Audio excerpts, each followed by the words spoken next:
আল্লাহর নবী বলেন, বান্দা যদি নেককার হয়, ফেরেশতারা যখন প্রশ্ন করে আমার রব্বু, তোমার রবকে,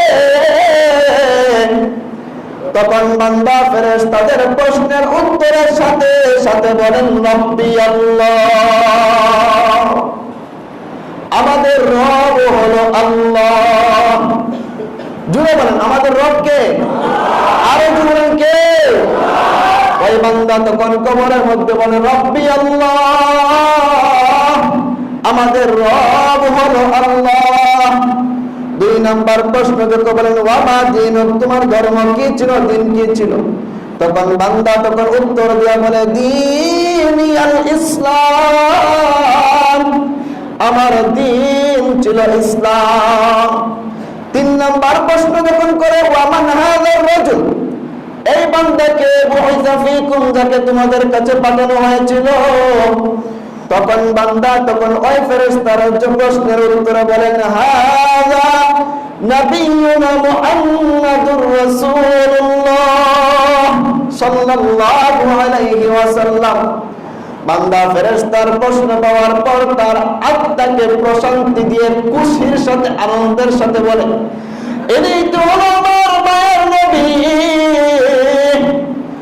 যার আদর্শকে গ্রহণ করার জন্য দুনিয়ার সব ধরনের সুখ স্বাচ্ছন্দ্যকে বিসর্জন করেছিলাম। তখন আল্লাহ পাক রব্বুল আলামিন আসমান থেকে ঘোষণা করেন ফাফরিশু লাহু মিনাল জান্নাহ ওয়া আলবিসুহু মিনাল জান্নাহ ওয়াফতাহ লাহু বাবান ইলাল জান্নাহ। আল্লাহ পাক রব্বুল আলামিন ঘোষণা দিয়ে বলেন সাদাকা আবদি, আমার বান্দা সঠিক উত্তর দিয়েছে, সুবহানাল্লাহ। আল্লাহ পাক রব্বুল আলামিন বলে ফেরেশতারা রে, আমার বান্দাকে 3টা প্রশ্ন করেছো, আমার বান্দা প্রতিটা প্রশ্নের সঠিক উত্তর দিয়েছে, তার জন্য জান্নাতে একটা বিছানা বিছিয়ে দাও। আল্লাহ পাক রব্বুল আলামিন বলেন তার গায়ের মধ্যে জান্নাতি লেবাস পরিয়ে দাও। তৃতীয়ত বলেন ওই বান্দার জন্য কবর হতে জান্নাত পর্যন্ত একটা দরজা খুলে দাও। এটা হলো জান্নাতি বান্দার জন্য যে সঠিক উত্তর দেয়। আর একদল বান্দা যারা দুনিয়ার মধ্যে পাপিষ্ঠ হয়ে গুনাহ কাজ করে কবরের মধ্যে গিয়েছে, ফেরেশতারা যখন বলে আমার রব্ব, তখন ওই পাপিষ্ঠ বান্দা বলে লা আদরি। যখন ফেরেশতা বলে ওমা দীনুল, বান্দা বলে লা আদরি। যখন ফেরেশতারা বলে ওমান হাযার রাজুল বুইসা ফীকুম, তখন বান্দা বলে লা আদরি। কারণ দুনিয়ার মধ্যে তো আল্লাহর কোনো ইবাদত করে নাই, দুনিয়ার মধ্যে তো ইসলামের কোনো হুকুম মেনে চলে নাই, দুনিয়ার মধ্যে তো নবীজির আদর্শটাকে তার জীবনের মধ্যে বাস্তবায়ন করে নাই। পরকালের মধ্যে আপনার আমার গায়ের শক্তিতে উত্তর দেওয়া যাবে না। ওই সময় সব ঈমান এবং আমলের পাওয়া, যার ঈমান থাকবে সঠিক, আমল থাকবে সঠিক, ঈমান ও আমলের পাওয়ারে উত্তর দিবে। দুনিয়ার মধ্যে ঈমানও ঠিক নাই, আমলও ঠিক নাই, তখন পরকালের মধ্যে গিয়ে ধরা।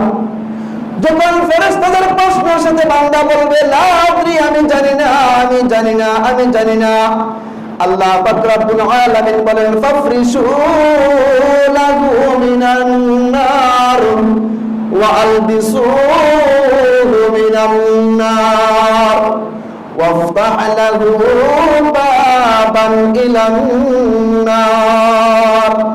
বান্দা যখন ফেরেশতারা প্রশ্ন বলবে লা আদরি, আমি কিছুই জানি না, আমি কিছুই জানি না, আমি কিছুই জানি না, আল্লাহ পাক রব্বুল আলামিন আসমান থেকে ঘোষণা দিয়ে বলবেন কাযাবা আবদি,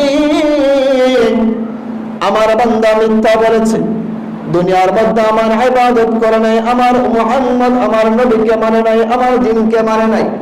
ফাফরিশু লাহু মিনান নার, ওই বান্দার জন্য জাহান্নাম থেকে একটা বিছানা বিছিয়ে দাও। দ্বিতীয়ত আল্লাহ পাক রব্বুল আলামিন বলেন ওয়া আলবিসুহু মিনান নার, ওই বান্দার শরীরের মধ্যে জাহান্নামের পোশাক পরায়া দাও। তৃতীয়ত বলবেন ওয়াফতাহ লাহু বাবান ইলান নার, আল্লাহ বলবেন ওই বান্দার কবরটাকে জাহান্নামের সাথে সংযুক্ত করে দাও। যখন বান্দার এই অবস্থা হবে একটু চিন্তা